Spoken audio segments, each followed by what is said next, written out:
All right, thank you very much for joining us here today. My name is Kathleen McAvoy. I am a Senior Policy Fellow at the Every Library Institute. I have been involved with academic libraries for 20 years in the communications end, working for a large content provider. And since 2023, I've been working with Every Library, the Every Library Institute. I'm also a member of the ALA, the board of ALA's United for Libraries, which is Friends, Foundations, and Trustees. So book bans and censorship of databases is something I've been actively working on since 2017. And now we've seen this sort of amazing politicization of librarianship, of academic institutions. And I started to posit an idea, but I don't have the answers. So I pushed it out as I have 20% of an idea.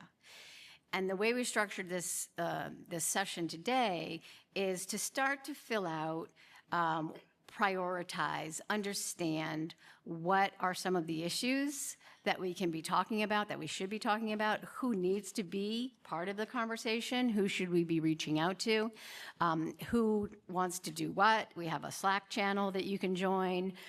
We have information access that Gary Price is going to provide. But I want to talk about, it's overwhelming. As a communications person and a former reporter, I look at what's happening and the tactics involved is this effort to exhaust. There's so much happening. We feel like we can't respond to everything, and does it make us shut down and feel like we just can't do anything? And there was a therapist on Instagram who I saw talk about your sphere of concern versus your sphere of influence. And one of the things he said is the world doesn't need your guilt and exhaustion. It needs your energy, your presence, and your ability to actually do something.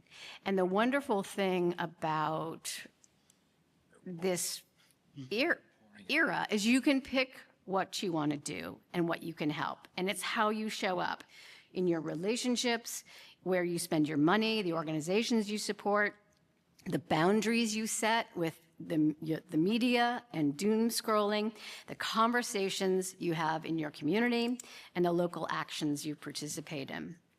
Mallory McMurrow, who's a Michigan state senator who's now running for Senate in Michigan, she said people would come to her and say, hey, listen, I've done the protests, I've made the calls. What now? And she said, I have some bad news for you. This is a lifelong commitment. Think of what kind of relationship you want to have with your community, your state, with your country. A good relationship, she said, is not checking in once a year, that's voting. Calling your reps regularly. Being aware of what's going on and staying engaged is what's essential. And she said, when you empower me with stories about how changes are directly impacting you, I can be a better advocate for you. So there is, I know, for each of you, this issue, this area of expertise that you can focus on and you can trust. You have to trust that everyone else will find their issue. There's a pollster named Joshua Doss, who I've become familiar with recently. And he talks about what we're going through now, the changes we've seen politically. It's a discussion of roots and destinations, of path and purpose. It used to be that we all knew the destination, and it was the routes that we would discuss, that we disagreed on. Now, we don't even think we're going to the same place. So how do we start talking about the world that we know, the expertise that we have in this fraught environment? And so when I postulated this sort of 20% of an idea, if everything is going to hell in a handbasket, If our world is being upended by threats to academic freedoms, by our work, by the scaffolding of research, by efforts to defund students, to defund research, to have compacts that universities are feeling pressured to impact curriculum, to impact scholarly publishing and what can be published and keywords. That's my bailiwick. And taxonomies, research freedoms. If that is all up for grabs now, what would we do? Where would we start? What would we choose to save? What would we take the opportunity to throw out? And where would we start building a new system that started to be more efficient, was better for everybody, centered research, librarians, publishers appropriately, took advantage of technology, and started, that's the conversation that I'm hoping to start today. And to kick off, because I know people are, it's common and like, what do we do? Tell me what to do. I just want you to do it. So we have one thing that we're going to give you today. Gary Price is going to discuss one thing that you can do that I think is essential. And it's being the person that's saving the research, saving the websites, not letting anyone monkey wrench with data, information, policies, history. We don't want anyone to rewrite it, so what do we have to do? We have to save it. We need to talk about public archiving. We need to talk about, can you take a few extra keystrokes to save the research? I just had an experience on LinkedIn where a reporter said, hey, is something going on with these government databases? I can't find this information. And my response was, have you checked the Internet Archive? Are you contributing to public archiving? Because I think somebody who has been, the people who are, might be able to help you today because they've been saving those sites. So I'm going to introduce Gary Price and let him take it away from here. Thank you, Kathleen. Okay, let's see if we can get this up and running. Ready to go. There we go. So this is the presentation. This not only has what I'm going to talk about, a bunch of links. You can take a picture of the QR code. We'll put it back later. But also, Kathleen mentioned a Slack channel that we're starting. So the link is here. A link to the handout that is on your chair. And if you don't have one, we have some more up here in the front row. Thank you. So we put this up there if anybody wants to take a picture of her for a second. I'll introduce myself very briefly. My name is Gary Price. I've been a librarian for going on couple of 3 decades. I can't even believe I'm saying that. I also do a website called infodocket.com, which is part of the Library Journal franchise, and I do another daily newsletter for the Association of Research Libraries called ARL Day in Review.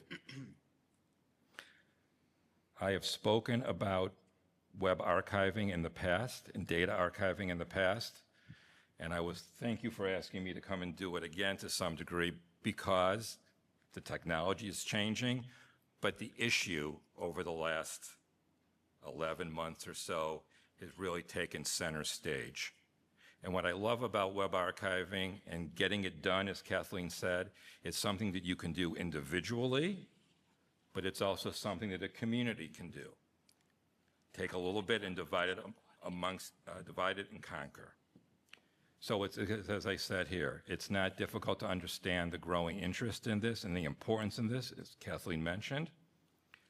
Nothing lasts forever. We've talked, and you all know about the half-life of a URL, the link rot as it's called.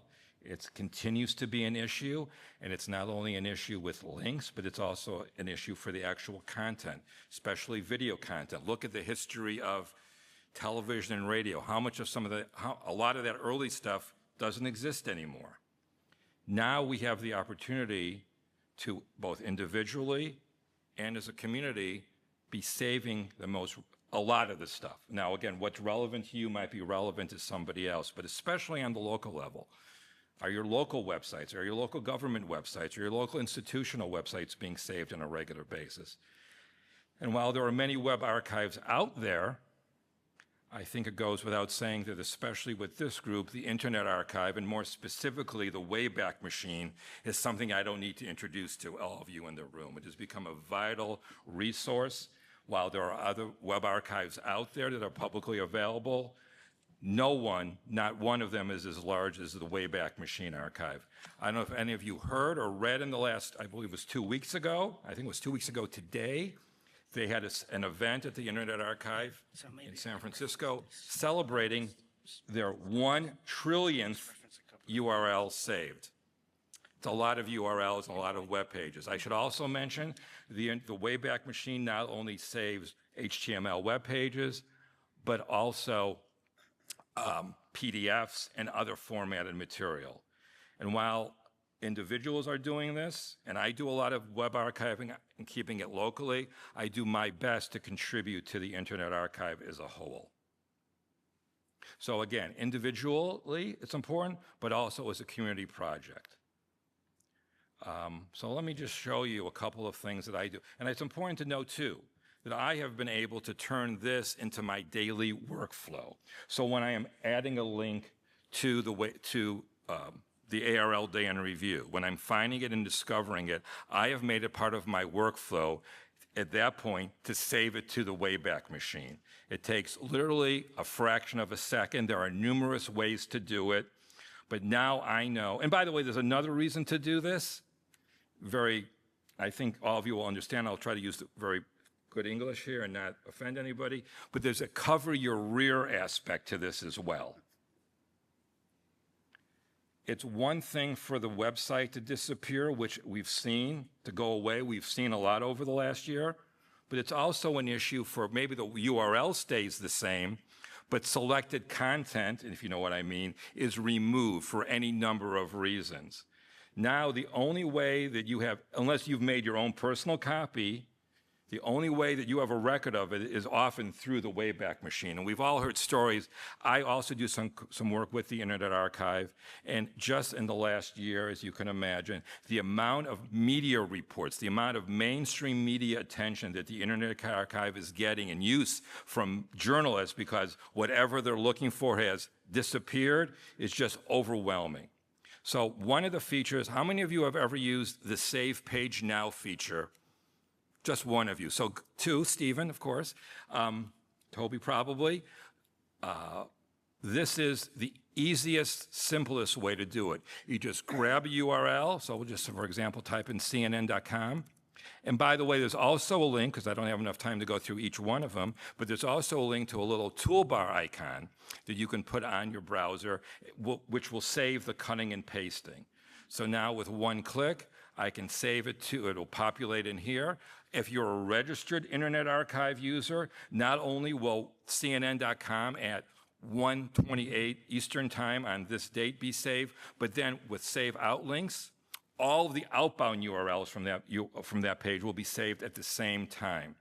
So this is a very easy, whatever method you use, as simple as cutting and pasting. You can cut and paste a URL, a PDF, an Excel web accessible spreadsheet, and archive it in the Wayback Machine. That's the simplest, easiest way to do it. You can also, and this could be an entire session, let alone conference, there are also ways to do bulk uploads to the Internet Archive using Google Sheets. You grab as many URLs, up to 5,000 of them, you put them onto a Google Sheet, you submit them to the Wayback Machine, you go to bed, and by the morning, all of those URLs will be archived along with all of those outbound links. As I mentioned a moment ago, there's a Chrome add-on, it's available for all browsers, that makes what I just showed you, you don't even have to cut and paste. You just click again to say save all outbound links, and you're done. That's how I do it throughout the day. It's also important to note, as I mentioned earlier, it's not just text material. The Internet Archive, and while you can contribute to this, it's important to know that the Internet Archive is also archiving television, from all of the major U.S. networks. As far as I know, it is the only free access. If somebody said something on CNBC at 5:30 on Thursday, there are fee-based tools, but through this tool, through the Internet Archive TV news search, you can access it that way. Of course, there are copyright issues, so you can only watch 30 seconds at a time, but along with the transcript, you can actually view the video. I've given you a link to the Television Explorer, which allows you to keyword search those transcripts. Finally, I've given you a couple, included on the page are a couple of links to allow you to do this locally. One is a lovely browser add-on called Single File, which works for Chrome and for every other browser, which allows you to save locally a really high-fidelity copy of whatever page is in your browser window at that time. So it's a way to add things to your own laptop, your own desktop, and not save it to the Wayback Machine. And of course, many of you in this room, probably all of you, are aware of Zotero. Zotero allows you to save web pages and documents, and the beauty of this one is, so you're saving things locally, of course. Now you can keyword search what was actually on your archive web pages and documents. It's also important to know that, for some reason it says rate limit reached, but Internet Archive has a fee-based service that a growing number of organizations are using to say, come to these web URLs at this particular time and archive them on a regular basis. So it's a way to take the copying and pasting and saving to do it through this fee-based service called Archivit. Are there any of Archivit subscribers in this room? A lot of institutions, more and more institutions, are using Archivit as a way to automate the process. I've given you also a link to a tool called ArchiveBox, which has all sorts of web archiving tools that you can run locally. And finally, a link to the Data Rescue Project, which has just got, I saw this morning, I think just got a $100,000 grant from the MacArthur Foundation. But this is a project that has done a lot of work over the last 11 months to archive data sets from disparate sources, and then also provide access to where those particular archive data sets have been archived. So, like Kathleen said, I think web archiving is something that can be done as an individual thing. We all need to have something that we might want to refer to later, but I think it's also a great potential community project. Again, I'm not going to repeat what Kathleen said, but it's vital that we maintain an accurate, current record of the internet. And finally, remember, as I said a moment ago, it's one thing for the page to disappear, the URL to go 404 if you like, but again, even if the URL stays the same, things can be removed. And having multiple copies of URLs in the Wayback Machine over time provides access to a type of history that was never accessible in the print world. The New York Times removes something. The New York Times website, for example, they can remove a paragraph from a page, and now it's gone. The government can remove a paragraph from a page, now it's gone. So multiple copies of URLs in the Wayback Machine adds another level of history that is, I believe, to be very, very useful. Thank you. So here's the QR code again if you want to grab a link to the page. Thank you. Tony. All right. Can you all see me? Maybe I need a box. Yeah, close the lid. You can just about see me. I can close the lid. Okay, wonderful.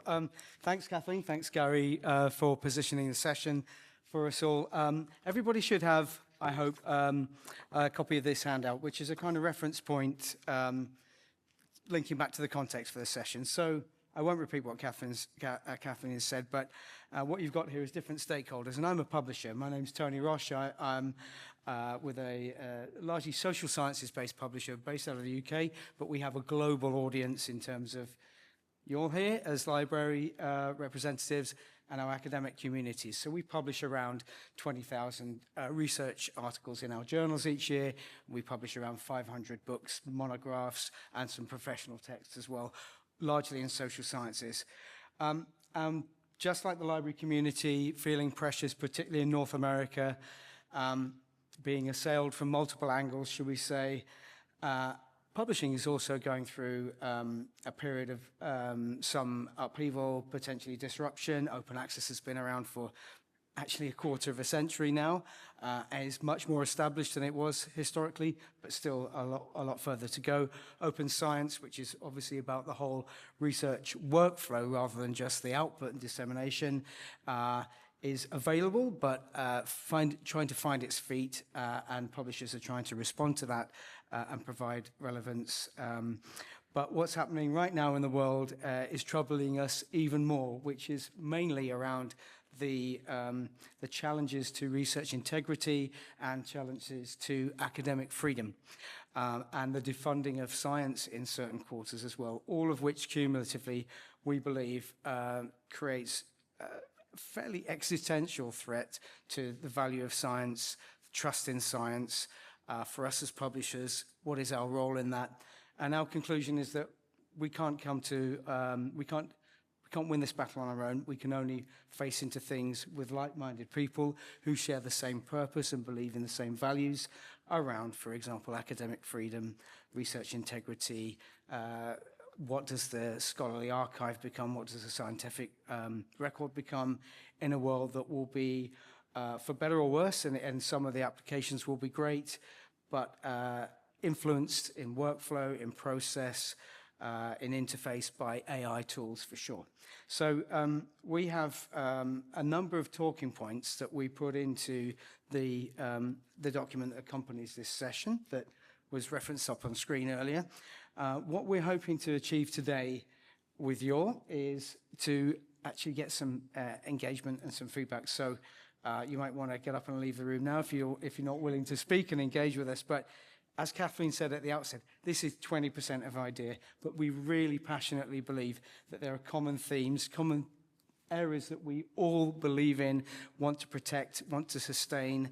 How we do that, for example, with respect to open infrastructure, I think that's a great discussion for us to have.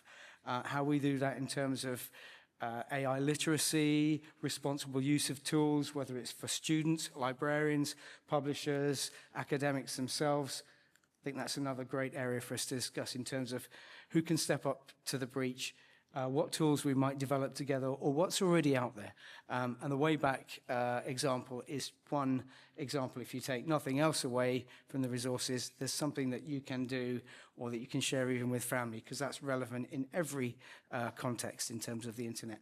So we've got a range of themes that we can talk at to you, but we'd much prefer to have a discussion with you and have some interaction around, okay, what's resonating for you? If we could create a different path forward, what tools might we deploy? What do we have at our disposal that's just not being used consistently? So the capabilities are there, but maybe there are aspects of culture in academia that mean they're not stepping up and utilizing things like open research workflows as an example. So that's really all I was going to say by way of positioning. At some point, I think we will invite comments from the floor. If we don't get much of that, then we're going to just keep talking at you for the next 45 minutes. Okay. So the document has some of the things that we had started to discuss. We really used the information that Gary searches for on a daily basis for the ARL Day in Review, as well as other organizations, Info Docket for Library Journal as well. I know that every library benefits from the information that he sends to us. And so this is a starting point. Again, 20% of an idea. What are we missing? Who are stakeholders we're not considering? Where do you think the red flags are going to be? Who's going to throw up a block and tackle to try and prevent any change? Who's invested? How much where's advocacy? Where are your relationships as library and publishing professionals with your researchers, early career researchers versus established researchers? How does this all start to shake out in a world where there is this fire hose of information, tactics, really, really depressing information and executive orders and defunding threats and these, you're throwing up these things like these campuses should sign this compact, which is basically going to, I heard somebody talk about it instead of the law, it was the deal. I'll make a deal with you that actually changes the law. If you sign this compact, you're no longer protected by the existing laws. You're now in a deal with the administration. Is that something we're going to see more of? How is this going to start to affect people? And if we can get one of the portable microphones, maybe Gray, you can go back and grab one from the folks here. I'm co-opting my my recent MFA graduate daughter, so that we can start to have some sort of interchange. If you're looking at this, we try to look at the stakeholders that we're familiar with, library professionals and their roles to acquire and preserve content, users who are there to discover, access, and assimilate the information, researchers who are there to reproduce research. You have, again, authors generating and review, and then the publishers and the platforms that are there to publish it and disseminate. But what are we missing? How deep should we dive in? Where, again, are those roadblocks? Who's going to start throwing up obstruction? And where can we start to define these ideas and build on people's expertise? Where are you comfortable talking about this? What are you not comfortable talking about, but maybe you know somebody who's really passionate about it? And so we can start, I'm hopeful, whether it's the Slack channel or through Notion, that we can start to have a continuing conversation, because this is not a one and done. And we need to be thinking short term, what do we need to do right now? Starting to archive websites is a good example of it, but what is then a year or two out? What is 3 years out? How should, if we could build this system anew, what would we do? And I was involved in the Folio project many years ago, and one of the fascinating things that was a challenge that I also just heard was we have been a challenge with when Gobi was creating Mosaic. It was like, how would you do this work? How would you order books? How would you organize your collections? How would you organize your electronic resources? How would you organize your contracts? And what people were describing was the workaround that they had created to make the system that didn't do what they needed work. And so half the time, but a lot of the foundational information that we needed to do with the Folio project was to get people out of that thinking. No, we don't want to know how you work with this system. We want to know how you would efficiently do it if there was nothing in your way, if you had no roadblocks, if there wasn't something that you had to play around with. How would you do these things? And also answering the question, just like we are looking to answer, what are we missing? What are those things that are in your workday world that are holding you up, that are frustrating you, that we could make easier because now we understand it better and we're working to solve that problem. So that's on the vendor side. And so now with this 20% of idea, I'm saying, look, no, it's ecosystem wide. I was privileged to speak at Charleston in Between in July in Berlin, and it was this conversation that I think we've all been to and had many times over the years, librarians and vendors, how do we come together? And one of the things that I was looking for was, where are the commonalities?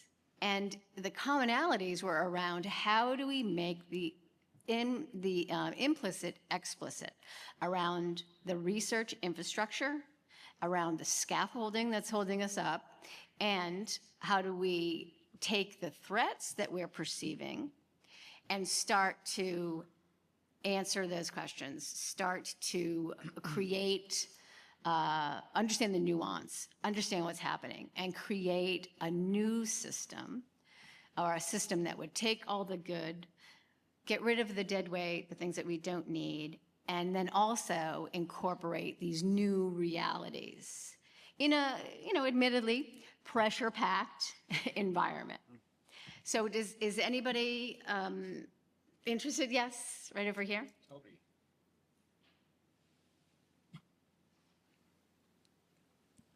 Hi, I'm Toby Green from Coherent Digital. I've got a real problem with your diagram. What are we missing? What are we missing? Well, no, it's you've got an element there which for most cases doesn't exist, and that's the library. So imagine that you're an NGO. Therefore, you have a user, you have an author, and you have a website. There is no library. Oxfam doesn't have a library. So who preserves their content? And that is, in fact, very, very common. There are thousands of organizations producing content, and there is no library in their ecosystem at all. So your diagram, I'm afraid, needs some thought, because, in fact, it's exceptional to have a library as part of an ecosystem. It is not the standard. Anybody else want to either respond or give us another? Because these are all that we are not here to solve the problem today. We are here to learn more about it. So that's great. Oh, I have so many thoughts. I'm Brooke, particularly interested in the access to government information as I am at the U.S. Department of State. Number one, well, there's so many problems. One of the biggest things that I think we're facing in terms of government information right now is that this administration has really said, put nothing in writing. So I would definitely welcome suggestions on how to capture a lot of things that are explicitly being just verbally spoken, because we don't want a written record. Obviously, that's going to have a huge effect on the information that is produced and published, and what's like when you're looking back later, if we don't have a good way of capturing all of this information or annotating what we are capturing, it's just going to be disingenuous. Also, how can we please have an internet archive for internal government sites? That's my open ask to anyone. It should be mandated as part of our records retention, but it's absolutely not. So again, I think it goes back to we are capturing information that we want to be kept, not necessarily everything, which is hugely problematic. My list of problems can go on and on and on and on and on.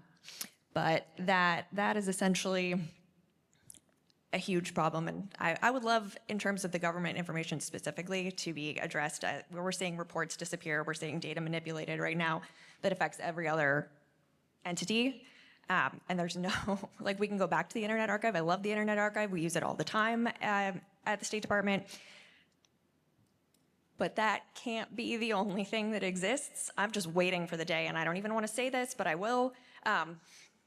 Cat the mouse rules. I don't want the Internet Archive to get blocked. Not just, it can be a public website, but internally we're finding certain things we cannot get to. And if that turns out to be the case, what we're able to do in our jobs, we're internal only, so I'm only working with Department of State employees, but everyone, 80,000 people across embassies, if my access to information that I know is a verifiable source is also going to be taken away, that's going to have a huge ripple effect. So problems on problems on problems, not a lot of solutions, but that's where I'm at. Yes, it turtles all the way down. Did you want to respond to? No, we could go on for hours. I'd like to just thank you for your comments, and thank you, Toby, for your comments as well. This is a library conference, Toby, so to be fair, we've got librarians all around us here, right? But I totally take your point in terms of this addresses a subset of a much bigger ecosystem where the library may or may not be present. I was just going to pose a question about institutional repositories, because huge investments have been made around the world in a structured or unstructured way by multiple institutions. And just to your comments, would you foresee any mobilization or collaboration around safe harbor information going into institutional repositories? So it was a question back to you.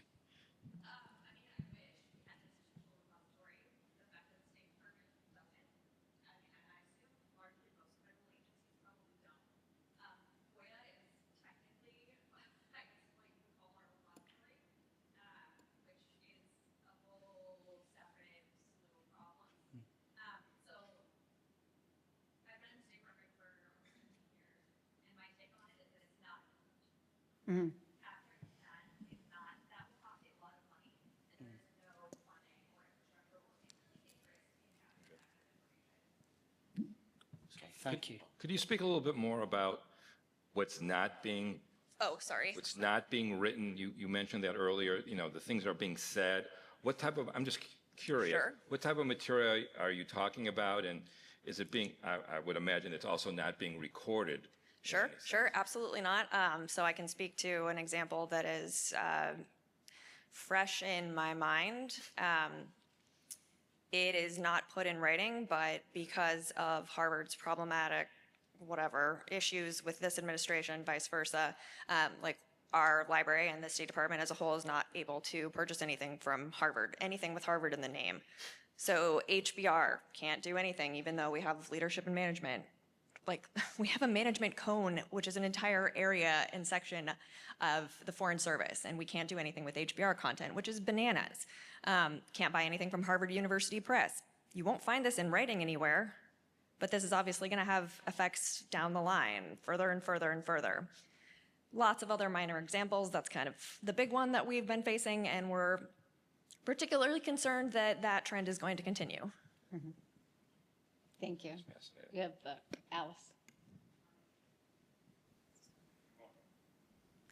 Hi. First of all, actually, thank you, Brooke. That was, I mean, heartbreaking, but brilliant. So thank you very much for sharing that. And I kind of want to build off a little bit what you've said, which is, I think, for me, you probably won't be surprised to hear this, what's missing is censorship, actually, from here. Because that seems to me an area where we can all agree that it's something that we should be resisting, basically, and it's happening. I actually hadn't even thought about it on the level that you're talking about. I'm thinking more about, banned words and databases being censored and so on. But I think it's a huge issue and one that we should all be really have a shared concern about. And I also just wanted to note that in terms of your sort of stakeholders, I think, when you're engaging, typically you want to do both a grassroots up and a top-down approach. And it seems to me what you've got is not the top-down. You've got the sort of the authors and the users, and you've got the publishers and, when they're applicable, the libraries, who are kind of like the middle people, but you don't have the institutions and the funders, who arguably are the people that really have the power. So I would urge you to think about how you're going to engage with them as well, because I think you're going to need that support in order to be impactful. Yeah, absolutely essential to really rethink the whole funding process, if it's been co-opted, if it's now being influenced, if our billionaires who had been interested in a particular topic are no longer there, how do we start to build a framework that is depoliticized, that is separate? Is that even going to be possible, and where should we start with that? So it's a great point. The funding of research is essential. Can I just briefly add, thank you for the comments, and I think, again, given this audience and what we wanted to do was try to encourage a sense of some level of agency to take some steps and some action to make positive impact. I think we all acknowledge that policymakers, funders, accreditation, research evaluation, there are other bigger actors who have to engage, but at the same time, within the North American context, engaging with those, certainly those policymakers, is kind of fairly futile right now. Mm-hmm. So yeah, bringing it back to kind of the themes that we put on the table for you all. Censorship is a great call. Academic freedom, I think, is strongly aligned to that. And to give you a kind of use case example, so as a publisher, we would typically our role in the process, we're not editors, we're not the academics who make the peer review decisions and the acceptance decisions, but we're now in a world where some authors have had work accepted for publication, and they are asking us now to please anonymize them, remove their name from that publication, because it's actually a safeguarding issue in the climate that we now exist in. So that we have to adapt and respond to that. So I guess that's one example of how publishers need to be aware, cognizant of the bigger picture and principles of the scientific record, but also pragmatism around keeping people safe at the end of the day. Mm-hmm. I'm sure through the lens of the library, you guys have faculty as customers, right? Researchers as customers as well as students. They will be going through a lot of these challenges around whether the research is funded, whether there are keywords or trigger words in their work that are being discouraged or ruled out. And I think the library is in and around these conversations. So it's something where if there are areas we might work together as a publisher with the library community, we're all ears and we're open to doing that. If we want to develop a discussion subsequent to today on some of this, we can get deeper into the topics at hand. Right here? You can hear me. I think one of the pieces, I don't know that it's missing, but that is a subset of this diagram that dramatically influences all of our ability to do things is general counsel, attorneys, legal counsel. I think each library, each institution, each company is beholden to what their general counsel will and will not permit them to do. And we are each individually in our own silos trying to navigate those agreements and determine where and how we move forward and what might be an acceptable thing to bend on versus what's not. And the advent of AI and user data is really complicating those agreements and what we're trying to negotiate into those. And I often wish that I could just load all of my license agreements into our digital repository and say, here they are, go look at them. And obviously, due to privacy and confidentiality, I can't do those things. So I think if there's a way that we can streamline some of that legality, and we do some of that through consortial work. So what role can consortia play in that? But I think that the underlying a lot of this is not just the policymakers and the laws, but how our individual institutions are interpreting those and how our own attorneys are guiding us in our license agreements. And I'd love to see how we could break down some of those silos. I would add too, if you have your hand raised for the next comment, we can grab the microphone and move it around. But I think that to me, when I hear that, it triggers me to think of some conversations that we've had at every library, at the Every Library Institute, around advocacy and who feels comfortable advocating, and also where do you know who to go to?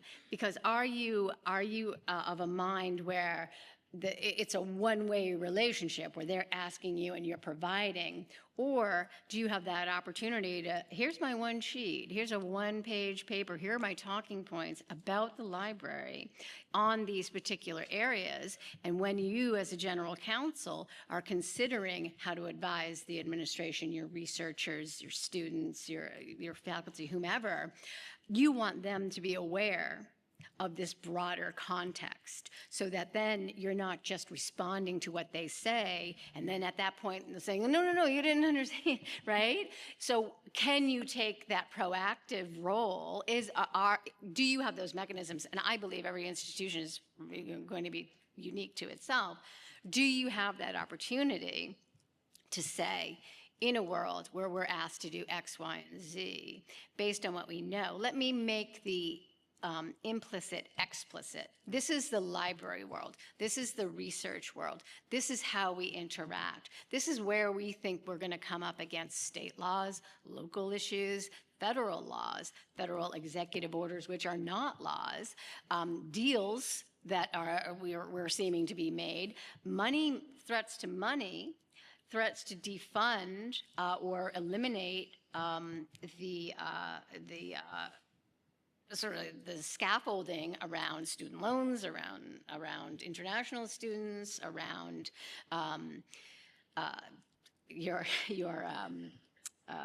what's the word I'm looking for? Your endowments, taxing and seizing, all of these huge issues that are out there. And so how do you then almost get ahead of the general counsel, so you're not just responding to something that's based on them looking at the law and saying something that has no consideration for the realities of the library, of publishing, of students, of things like that.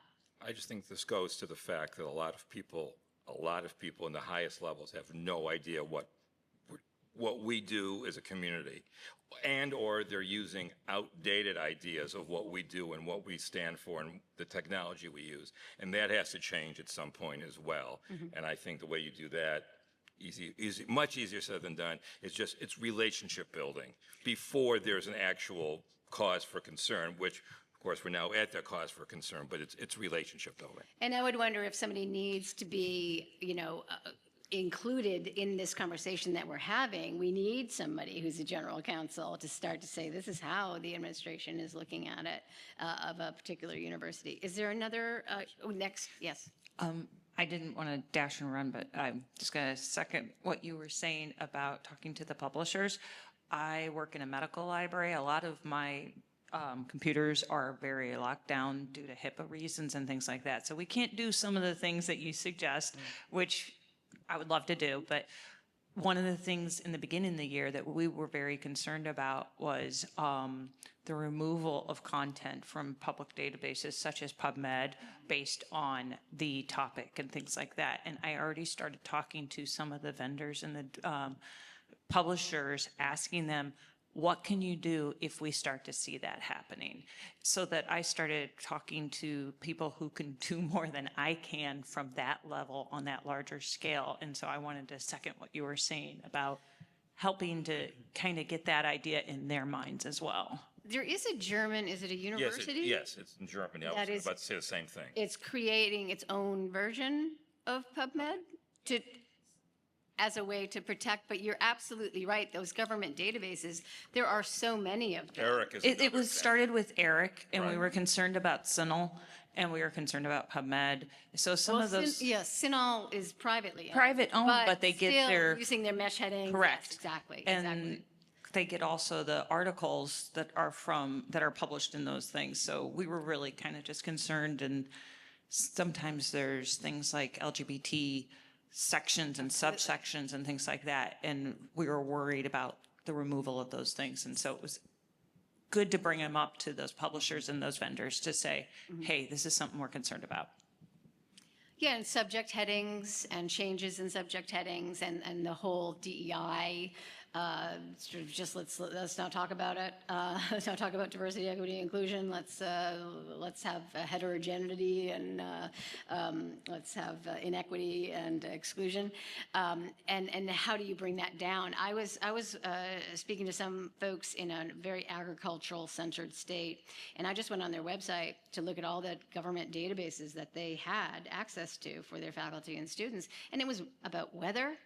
It was about agriculture. It was about, it was like these things that are somebody who's just checking a box or has this mandate, they're not looking at how these databases are being used, the importance of this database, the applicability, and maybe the ability to, maybe even the licensing agreements that come with some of these databases, because database companies looking to use PubMed, but create a full text product around it, right? They have done that.